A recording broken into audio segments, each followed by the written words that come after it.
తెలంగాణలోని వరద ప్రభావిత ప్రాంతాల్లో పర్యటించారు సీఎం రేవంత్ రెడ్డి. తొలుత సూర్యాపేట జిల్లా తర్వాత ఖమ్మం జిల్లాలో పర్యటించారు. బాధితులను కలిసి వారి కష్టాలు తెలుసుకున్నారు. బాధితులను ఆదుకుంటామని హామీ ఇచ్చారు.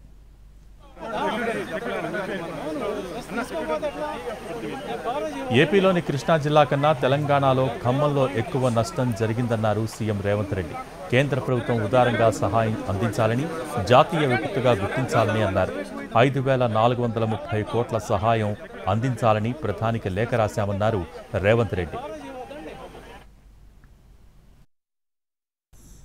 తాత్కాలిక ఉపశమనం కింద 5,438 కోట్ల రూపాయలు జిల్లా కలెక్టర్లతో సంప్రదించి సంబంధిత శాఖ అధికారులతో మాట్లాడి నిన్నటి నుంచి ఈ రోజు వరకు ఒక అంచనాకు వచ్చి ప్రాథమిక అంచనా తెలంగాణ రాష్ట్రంలో ఈ వర్షాల వల్ల విపత్తు వల్ల 5,438 కోట్ల రూపాయల ఆస్తి నష్టం జరిగింది.